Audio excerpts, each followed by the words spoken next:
guess this is it. This is what I'm doing. Gonna have to be good enough because I ain't getting no makeup on just to do this quick video.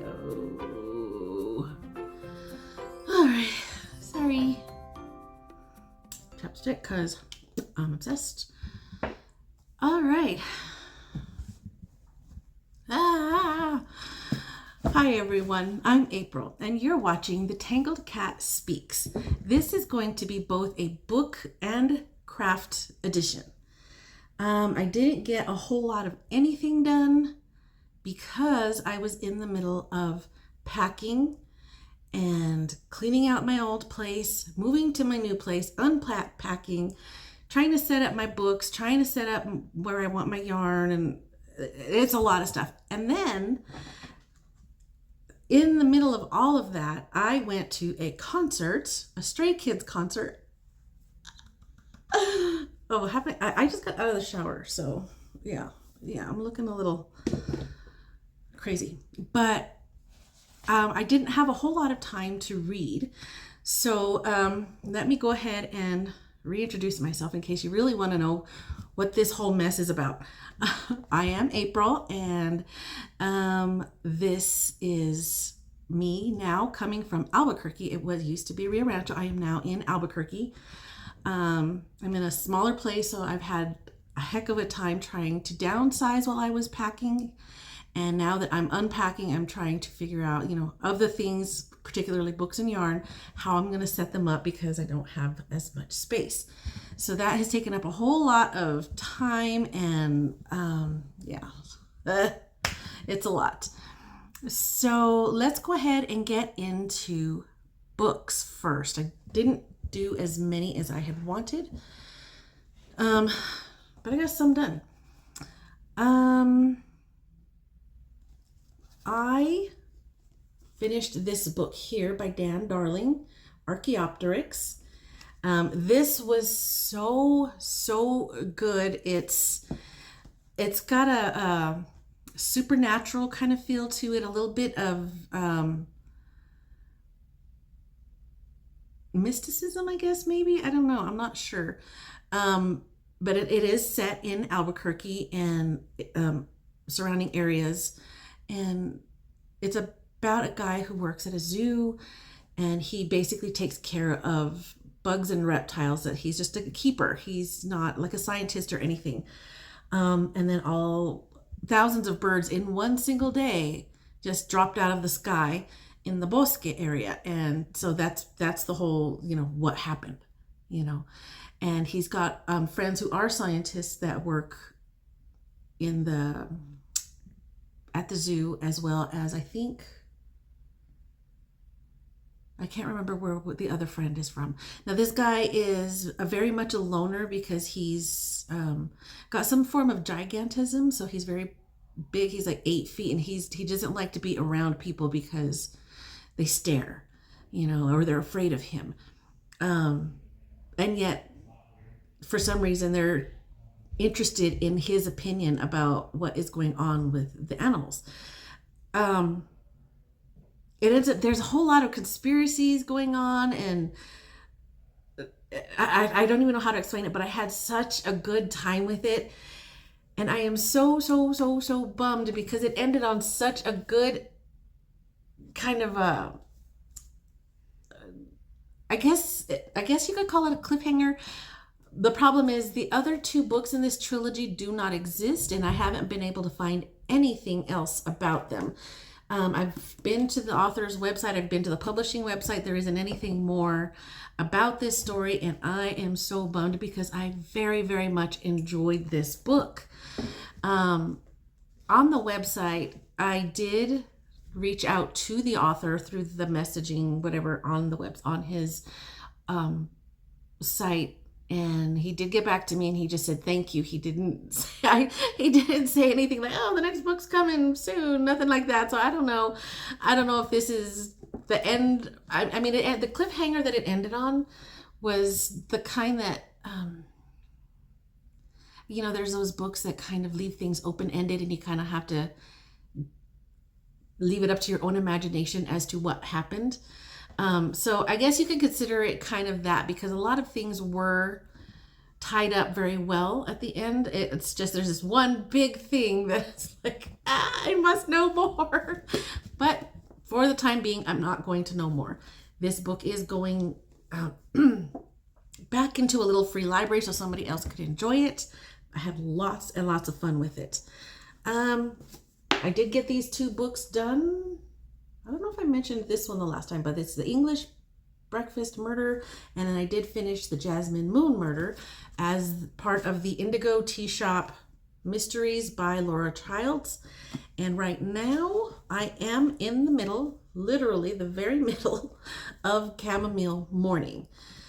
I am very much enjoying this series. There's quite a few more to go, but I don't want to oversaturate myself with just one really, really long series.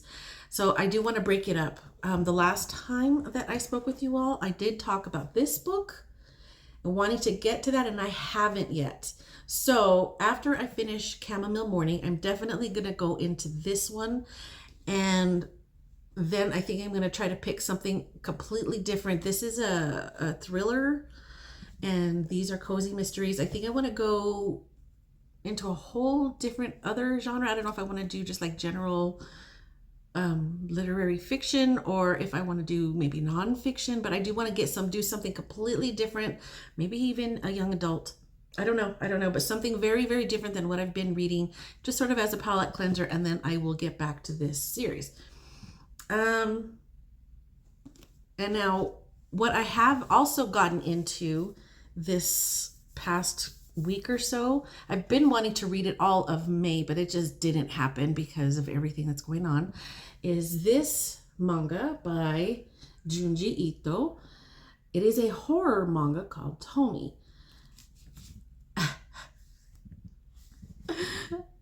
It's wild. It is so wild. It's very, very violent, very, very gruesome. The drawing style. I'm sorry, I keep shaking this table because I don't have I can't find, I still haven't unpacked everything, and I can't find the tripod that I usually use, and this table that I have, it's a little smaller, it's a little wobbly, so I'm sorry. But this is wild. It's huge. It's over 700 pages, and I've only gotten this far. Now, because it is a Japanese manga, you read it from right to left. So that's why it looks, it looks like I'm almost done, but I'm not. I'm really more at the beginning. But okay, so it's basically about this girl who was murdered in a very violent way.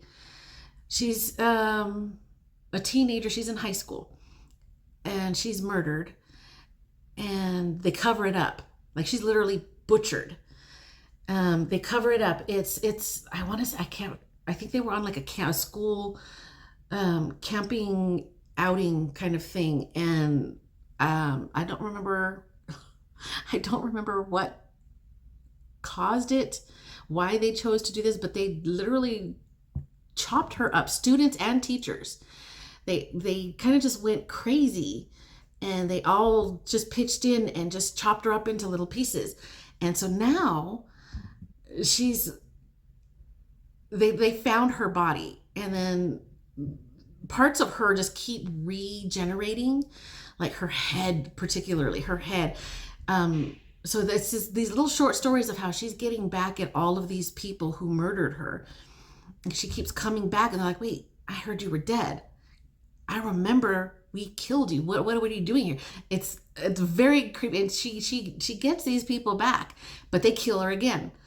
And then she regenerates again, and then she goes after somebody else. And it's a weird story, and it's very gruesome, and I am enjoying it. And I have 2 more big mangas like this by Junji Ito. I don't know how to say it. Gyo is one of them. I don't know what that one's about. And the other one is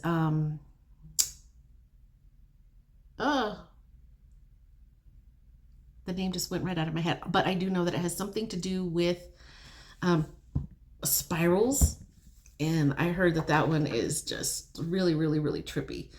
So I don't know if I should show you anything in here just to give you like an idea. Like, let me see where is it gonna show. So this the art is really pretty. This is Tommy, and they always describe her by that little beauty mark under her eye. She's a teenager and very beautiful, and she's very manipulative, but people will do anything for her, including kill. And then this is like one of the end scenes in another one, in one of the shorter stories. It's all like short, like vignettes of the overall story, and it's creepy. It's creepy, but it's so good. And I mean, thank goodness it's in black and white, because I could not imagine trying to read this in full color, but the style is really cool. I am enjoying it. But yeah, it's definitely like nothing I've ever read before. And I've read a few mangas, but not like this one. And I'm really, yeah, I don't read this one before bed because it does play in my head. And I think that's because there are pictures. You know, I can get a book out of my head, but this one, it's a weird story, and I'm very much enjoying it. So yeah, so I'm going to continue with Tommy, and as soon as I finish Chamomile Morning, I'm going to get on with Under the Lake. And audiobooks. I just finished one. It was a young adult, kind of like a teenage story, called The Golden Orchard. It was an audiobook, and I'm gonna have to put the name of the author here because I don't remember. But it's Korean, a Korean family, mom, a grandma, and the teenager, and she finds out from her grandma that they can time travel, and they can only go back to certain points in time, and they can't interact, like nobody can see them, they can't affect anything, they're just there as observers to see, to kind of, you know, reminisce about the past, kind of. And this particular way, their method is kind of like they use food as a way of creating this transportation to the past. So say that they remember going on a picnic and having a particular food for that lunch, they'll cook that food and think about that day, and then swoosh, they go back in time. It's a really interesting story. And then there's also a little bit of turmoil with the girl, between her and her mother, because she only knows that her father passed away, but she doesn't know anything about him, and her mother refuses to talk about him. We don't need to be talking about the past. So there's a big difference between what the grandma is telling her, you know, let's go visit the past, but the mom is like, no, I don't want to talk about the past, especially about your dad. No. So there's some tension going on there, and it's a good story. It was really cute. The narrator was awesome. I had a really, really good time with that. There was another one that I listened to right before that. I don't remember. I could be lying about that too, though. There's so many things have been going on, like so much. And like I say, I went to that concert, the Stray Kids concert. They're on their world tour, and they just started their American leg, the Stray Kids Dominate tour, and their first concert in North America was in Seattle, and that's the one I went to. Oh my gosh, there was so many people, and it was so fun, and all of the other fans, everybody was just giving each other these little freebies, you know, stickers or photo cards or little pieces of candy, or little notes or little hand-drawn hearts or just whatever, just to pass around. And I had all of these little, I don't have any with me because I gave all of them away except for one, and that one I have on my desk at work. But they're these little plushies about this big. Each of the members in Stray Kids has their own little animal that they are identified kind of with. Like the one of them is a wolf, so he's got a cute little plushy wolf, and one is a fox, and there's a puppy and a rabbit, and all these things. So I had all 8 little plushies, and it was just the little heads. They're about this big, and they were on a keychain, super cute.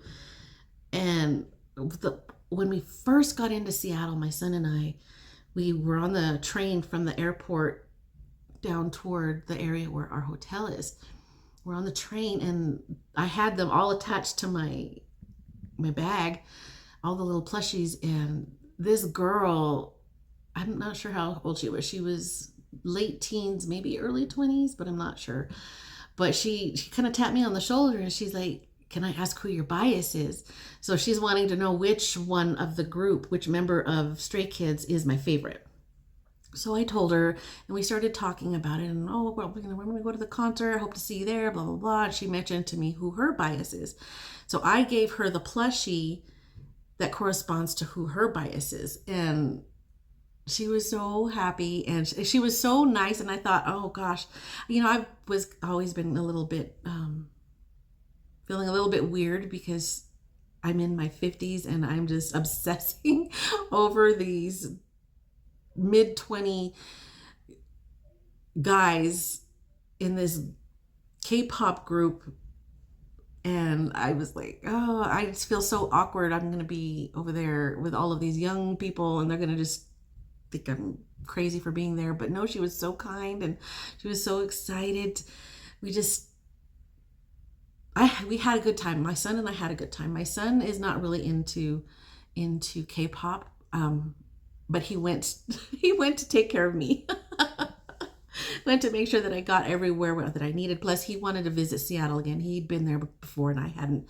He really wanted to show me around, so we had a good time with that. But I met that girl, and then on the day of the concert, on the bus ride to the venue, which was T-Mobile Park Stadium, on the bus ride, I met a whole bunch of other people who were on their way to the concert as well, and they started handing out their little freebies. And so I was like, "You guys can have my freebies," and they're like, "Oh my gosh, those must be so expensive." No, and I'm like, "No, if I didn't want to give them away, I wouldn't offer." So I gave all of them away, except for my favorite. I kept that one, and then there was one other that nobody had picked. But then later on, when we were in line at the venue, I gave that one to another girl. So I was giving those away. I ended up with a whole lot of photo cards and stickers and just all kinds of fun stuff. Everybody was just so sweet and just sharing with everybody. And it just was like a little community. It was fun. And then the concert itself was just amazing. It was so good. I was just having a blast. It was one of those feelings where you have such a really, really good time that when it's over, you kind of feel a little like suspended animation kind of thing. Like you're just kind of I don't know how to move forward. And I don't know. It was a weird feeling for the couple of days after the concert. It was I just had so much fun. It was an experience that I never got to have growing up. So I just had the best time, and my son was just the best, just showing me around and putting up with me because we did a lot of walking. We didn't rent a car over there, and we did a lot of walking, bus rides and train rides, and I was exhausted, and he put up with my whining because I did whine. But I had so much fun. Okay, so moving on to the next thing, crafts. Didn't do a whole lot of that. I pulled out a scarf that I had done, I started a year ago, and I stopped about halfway. And then now that I was unpacking and putting things away, I thought, you know what, I could get this done in a couple of hours. So I did the last half of it. This is I did it a corner to corner rectangle crochet I think this was a size J hook with worsted weight yarn. I had used this worsted weight yarn in a blanket a year ago, and these were just all of the little leftovers, the little balls of different sizes. So I picked the smallest ball, which was the white, and then the next larger, the one that's the next in size, all the way up. You know, each one is just a little bit bigger than the last one, and then that took up half of it, and then the other half was all of this one medium kind of green color. And then I stitched the ends together to make an infinity scarf. So I have a couple of ends I need to clip off. They're all tucked in. I just need to clip them. So this is going to be very nice and warm and very my thing, because I love all shades of green.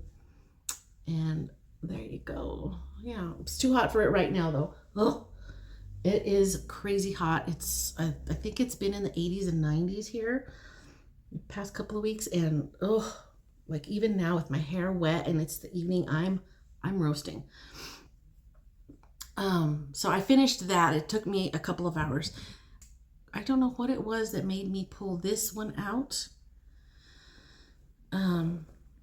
Probably unpacking, and then I'm like, oh yeah, that exists. Is the knitted patchwork blanket. I know that a lot of people call this their memory blanket, which kind of is. But my pattern is not the memory blanket pattern. It's called the Knitted Patchwork Recipe by Martina somebody. So that's the pattern that I'm using. It's a free pattern. And so I've been working on this for ages, like years. And I'm planning on making it like a big, it should cover my bed, at least the top. So it's going to take me forever, but I have this bag of minis from, oh, that's what it was. The shawl that I did, that I showed the last time in the last crafty video, which was the Clue shawl from, there was the minis that Toad Hollow had done for their 2024 Halloween Advent kind of thing. And so I had stuck those in a bag, and then I had a bunch of other Toad Hollow yarns, leftovers from other projects. And they were all just in this bag, and they've just been sitting there waiting for me to put them in this blanket. So I thought, you know, I'm going to sit down and I'm going to do that. So I've already added like 8 more colors, and I've got, I don't know, a couple dozen more left in there to do. So that's going to be my knitting until I get through that little stash. That's going to be my knitting, unless I get thoroughly bored with working on this, and then I'll move on to something else. But for right now, I'm thoroughly obsessed with working on this. I just dropped something. I'm sorry, I'm all over the place, but I felt bad for not putting out a video in quite a while. But a lot of things have been going on, and I really just wanted to get you guys back in the loop, get me back in the loop, get things a little more regular now. But I want to get back on a more regular schedule, and you know, hopefully get back into more reading and stuff. And maybe, not promising, but maybe once I get everything organized and all the boxes cut down and thrown out, taken to the recycle and everything, once I get all of that done and have everything looking nice, maybe I'll give a little tour of what I did with all my thousands of books and the bags and bags and bags and bags and bags of yarn that I have. Maybe I'll show you how I kind of organized that in this smaller space, but I'm not promising that because I don't know. We'll see. We will see. But I am thankful that you came to visit me for a few minutes and see the chaos that is going on in my world. And I hope to see you again next time, and hopefully I will have more things finished as far as projects and a couple of more books added to my list. And I will see you again next time. Bye. maybe next time I'll actually comb my hair.